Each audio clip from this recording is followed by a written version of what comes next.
Magandang umaga po sa inyong lahat or magandang hapon o saan man kayo ngayon, lalo na sa mga OFW.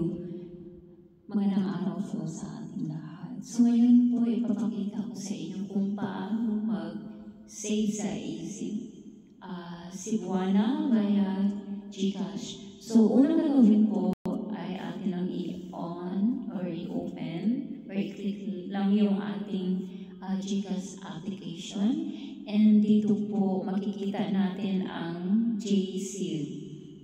So i-click lang natin yung JSeed. So ngayon po marami pong options kung saan pwede nating ipasok lahat yung ating pera dito sa ating mga savings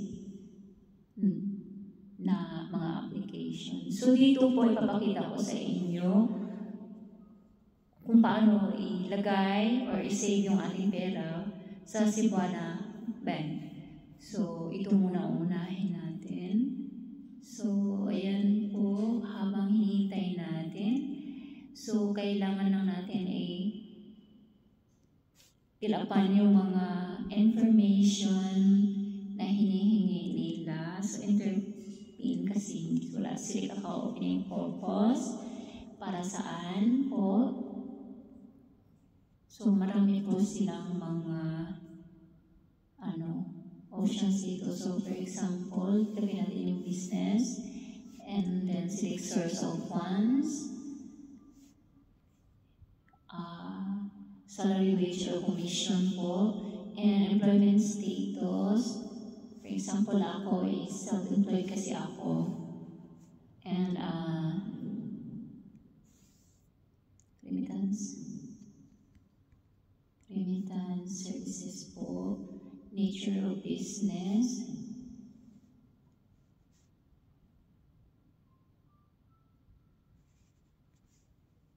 and next. So ayan po, then automatic na kasi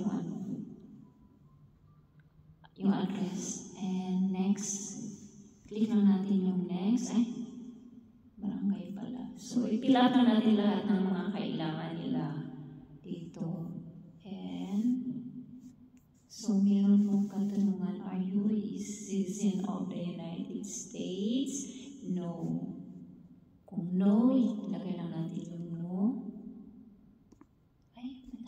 Are you a United States permanent resident card holder? No. Are you a political? No.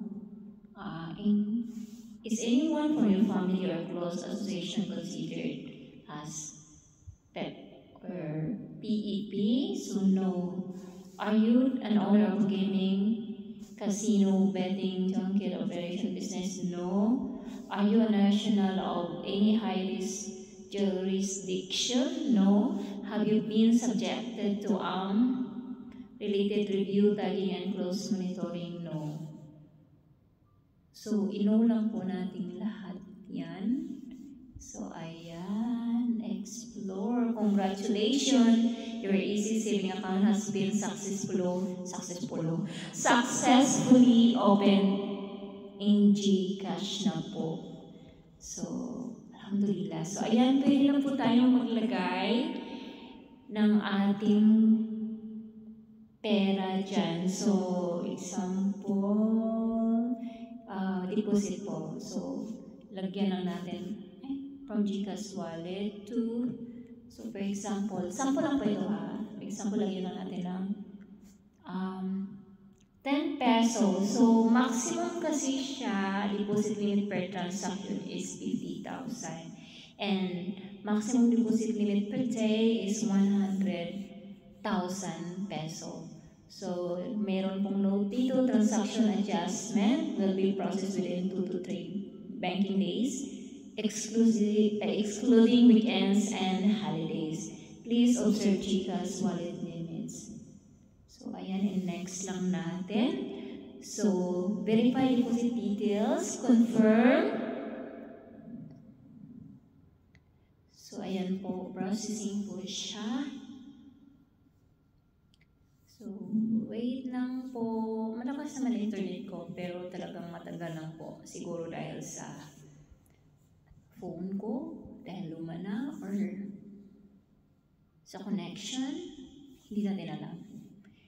Wait lang. So, ayan. For verification.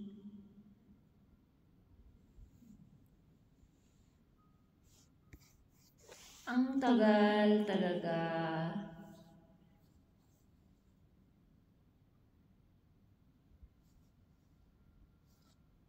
Bakit ang tagal? Diba? Ang tagal talaga.